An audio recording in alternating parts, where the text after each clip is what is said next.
Preventive medicine. Preventive மெடிசன்ல இன்னொரு படி மேலே நான் சொன்னேன். ஃபியூச்சர் வந்து எப்படி இருக்க போகுதுன்னா எல்லாத்துக்குமே பர்சனலைஸ்ட் மெடிசன் இருக்கு. இப்போ வந்து எல்லாருமே ப்ரெஷர் பேஷண்ட்டு, எல்லாருமே டெலிபிசாட்டின் வந்து இத்தனை மில்லிகிராம் சாப்பிட்றீங்க. பட் ஒரே மாதிரி வேலை செய்யாது. ஒருத்தருக்கு 8 மில்லிகிராம் தேவைப்படும், ஒருத்தருக்கு 8 மில்லிகிராம் தேவைப்படும். ஸோ அந்த மாதிரி ஒவ்வொருத்தருக்கும் தனித்தனியாக ஹைட்ரேட் பண்ணி யூஎஸ் மாதிரி டப்பாவில் லேபிள் பண்ணி உங்கள் பேர் போட்டு இந்த இதில் வந்து 30 மாத்திரை இருக்குன்னா இந்த 30 மாத்திரை வந்து இந்த மாதம் ஜூலை மாதம் 1ஆம் தேதியிலிருந்து 31ஆம் தேதி வரைக்கும் இருக்குது அப்படிங்கிறது 31 டேப்லெட். அந்த அளவுக்கு இனிமேல் பர்சனலைஸ் மெடிசன் மாறப்போகுது. ஸோ அதில் வந்து எப்படின்னா ஏன் வந்து இன்னைக்கு நம்மளோட ஹெல்த்தில் இவ்வளோ தொந்தரவுன்னா பீப்புள் அந்த மெடிசன்ஸ் என்ன கொடுக்குறோமோ அதுக்கு அடரன்ஸ் அதை வந்து கரெக்டாக ஃபாலோ பண்ணுறதில்ல. ஃபாலோ பண்ண வைக்கிறதுக்கு இவ்வளோ சிஸ்டம் இருக்குது. பட் அந்த சிஸ்டம் நம்ம இம்ப்ளிமெண்ட் பண்ணி பண்ணுறதில்லை அப்படிங்கிறது தான். அதில் வந்து என்னன்னா இப்போ அந்த இன் ஜெனரல் இப்போ என்ன ஆகி போச்சுங்க, பீப்புள் லைஃப் எக்ஸ்பெக்டன்சி அதிகமாகிடுச்சு. 72 கோவிட் சமயத்தில் கொஞ்சம் கம்மியாச்சுன்னா திருப்பி வந்துடுச்சு. ஸோ மக்கள் மறந்துடுறாங்க. இப்போ நீங்கள் மாத்திரை வாங்கிடுறீங்க, மாத்திரை சாப்பிட்டீங்களா இல்லையாங்கிறது எங்கே டாக்குமெண்டேஷனு. ஸோ அதுக்கு ஒரு சிஸ்டம் வச்சுருக்காங்க. மாத்திரை டப்பால் இருக்கும், எல்லாமே ஐஓடி எனேபிள். டப்பாவை திறந்துருக்கீங்களா இல்லையாங்கிறது ரெக்கார்ட் பண்ணிக்கணும். நீங்கள் டெய்லி ஒரு வாட்டி டப்பாவை திறந்துருக்கீங்களா அப்படிங்கிறத ரெக்கார்ட் பண்ணிக்கணும். அந்த அளவுக்கு திங்ஸ் எவால்வ் ஆகுது.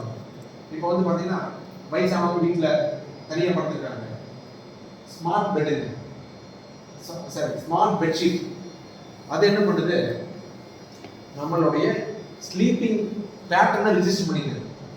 நீங்கள் ஒரு நாள் தூக்கத்தில் உங்களோட மூச்சு எப்படி இருக்குது, நீங்கள் எத்தனை வாட்டி பெறல்றீங்க அப்படிங்கிறது அதை ரெக்கார்ட் பண்ணிக்குது. நெக்ஸ்ட் டே நீங்கள் தூங்குறப்போ ஒரு ½ எது மூமெண்ட் இல்லையா இம்மீடியட்டாக அதை அலர்ட் பண்ணுது. அந்த மாதிரி ஸ்மார்ட் பெட்டில் இப்போ அவைலபிள். அப்புறம் அதே மாதிரி திடீர்னு ஒருத்தர் பெட் அவுட் எழுந்திருக்காங்க, அப்போ அவங்க வந்து ஆல்வேஸ் அவங்க வந்து ஒரு அட்டெண்டன்ட் கூட போகணும் அப்படின்னா பெட் அவுட் எழுந்திரிச்சோடய அட்டெண்டன்ட்டுக்கு கால் போகும். அந்த மாதிரி நிறைய டெக்னாலஜி எனேபிள்டாக. ஸோ இதெல்லாம் வந்து எதுக்குன்னா இப்போ நம்ம ஏஜ் அதிகமாக பீப்புள் வந்து லாங்குவிட்டி இருக்கிற வரைக்கும் அவங்க மொபைலாக இண்டிபெண்ட்டாக இருக்கும். இப்போ நீங்கள் வயசானவங்களுக்கு எடுத்துக்கிட்டிங்கன்னா 3 டைப் ஆஃப் கேட்டகரி. ஒன்று வந்து இப்போ நம்ம ஹெல்த்தியாக நம்ம நடந்துட்டு மற்றவங்களுக்கு ஹெல்ப் பண்ணி கொடுத்துருக்கோம். இன்னும் கொஞ்சம் டவுன் ஆகும். என்ன பண்ணோம், நம்ம மற்றவங்களுக்கு ஹெல்ப் பண்ண முடியாது, நம்ம வேலையை மட்டும் நம்ம பண்ணிக்கிறோம். 3வது கேட்டகரி நம்ம வேலைகளை செய்யறதுக்கு நமக்கு ஒரு ஆள் வேணும். ஸோ இந்த ஒவ்வொரு கேட்டகரி டவுன் ஆகிறப்போ ரொம்ப இந்த ஃபேமிலி சிஸ்டம் எல்லாமே ரொம்ப ஸ்ட்ரெஸ் அவுட் ஆயிடும். ஸோ இப்போ நம்ம எதுக்கு இத்தனை விஷயங்கள் பண்ணுறோம், இப்போ எதுக்கு இந்த ஹெல்த் செக்அப் பண்ணுறோம், எதுக்கு வந்து கண்டு ப்ரெஷர் கரெக்டாக வச்சுக்கணும், எதுக்கு பிபி கரெக்டாக வச்சுக்கணும்னு சொல்கிறோம்னா இந்த ஒவ்வொரு ஸ்டெப் டவுனை வந்து தள்ளி போனதுக்காக வேற ஒன்றுமே கிடையாது. அதுவும் வந்து ஏஜ் ஆச்சுன்னா வேகமாக உட்காரவே கூடாது. வேகமாக உட்காந்தீங்கன்னா எடுத்து போயிடும் அந்த அளவுக்கு. ஆமாம். ஸோ நீங்கள் ஒரு ஏஜ் பீப்புள் அப்படி இருந்துருக்காங்க, இதே இருந்துருக்காங்க, ஒரு எலும்பு ஃப்ராக்சர் ஆகுது.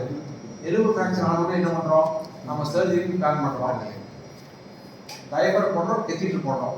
இம்மீடியட்டாக இன்ஃபெக்ஷன் அப்படியே யூரினரி ட்ராக்ட் போச்சுன்னா ஆல்ரெடி சுகர் ப்ரெஷர் இருந்துச்சுன்னா நம்ம சிஸ்டம் அப்படியே டவுன் அது தெரியவாங்க. அதாவது ஒரு ஃப்ராக்சர்னால அப்படியே சிஸ்டம் ஸோ அதான் இந்த மாதிரி எல்லாம் இல்லாமல் இருக்கிறதுக்கு நம்ம இந்த எதுக்கு சொன்னோம்னாங்க இந்த வருமுன் காப்போம், இந்த ஹெல்த் அவேர்னஸ், ப்ரிவென்டிவ் மெடிசன் அப்படிங்கிறத இனிமேல் ஃபியூச்சரில் நம்ம எப்படி வந்து காரை வந்து முதல்ல வந்து பிரேக் டவுன் ஆனால் ஒர்க் ஷாப்புக்கு போவோம். இப்போ வந்து வருமுன் காப்பேங்கிற லோகோ போட்டனுடைய ஒரு ஸ்கீமா இருக்குது. பட் அது நல்ல தமிழ் வார்த்தை, அது எல்லாம் பேட்டன்ட் கிடையாது. It's not patent. கூட்டம் தலைவர் TN சென்னியப்பன் அவர்கள் தலைமையில் மாலை 6 மணி அளவில் தொடங்கியது.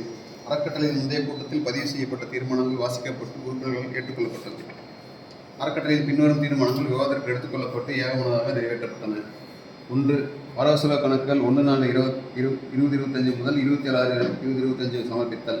நமது அறக்கட்டளையின் வரவு செலவு கணக்குகள் 1/4/2025 முதல் 27/6/2025 வரை நமது உறுப்பினர்கள் பார்வைக்கு சமர்ப்பிக்கப்பட்டு ஒப்புதல் அளிக்கப்பட்டது. 2வது தீர்மானம் புதிய நிர்வாகக்குழு உறுப்பினர்கள் தேர்ந்தெடுத்தல் குறித்து. நமது அறக்கட்டளையின் புதிய நிர்வாக குழு உறுப்பினர்களாக கீழ்கண்ட அரங்கா அவர்கள் ஏகமனதாக தேர்ந்தெடுக்கப்படுகிறார்கள். இந்த புதிய நிர்வாக குழு உறுப்பினர்கள் பதவிக்காலம் இன்று முதல் 3 வருடங்களாகும். 1. PC துரைசாமி தலைவர், 2. TN சென்னியப்பன் தலைவர், 3. G சக்திவேல் துணைத் தலைவர், 4. M சின்னசாமி துணைத் தலைவர், 5. P செந்தில்முருகன் துணைத் தலைவர், 6. C சவுந்தரராஜன் பொருளாளர், 7. P சுப்பிரமணியம் செயலாளர், 8. டாக்டர் V மதன்குமார் துணைச் செயலாளர், 9. V சண்முக கணபதி துணைச் செயலாளர். 3. பொது மருத்துவ முகாம் 27/7/2025 என்று நடத்துவது குறித்து நமது அறக்கட்டளையின் சார்பாக பொது மருத்துவ முகாம் வருகின்ற ஜூலை மாதம் 27ஆம் தேதி அன்று பெருந்துறை கொங்கு வேளாளர் மெட்ரிகுலேஷன் பள்ளியில் நடத்துவது என ஏகமனதாக முடிவு செய்யப்பட்டது. அறக்கட்டளையின் சார்பாக பொது மருத்துவ முகாம் வருகின்ற ஜூலை 27ஆம் தேதி அன்று பெருந்துறை கொங்கு வேளாளர் மெட்ரிகுலேஷன் பள்ளியில் நடத்துவது என ஏகமனதாக முடிவு செய்யப்பட்டது. இம்மருத்துவ முகாம் ஈரோடு ஆல்பா லேபரட்டரியுடன் இணைந்து நடத்துவது எனவும் அவர்களோடு ஒரு புரிந்துணர்வு ஒப்பந்தம் செய்து கொள்வது எனவும் ஏகமனதாக முடிவு செய்யப்பட்டது.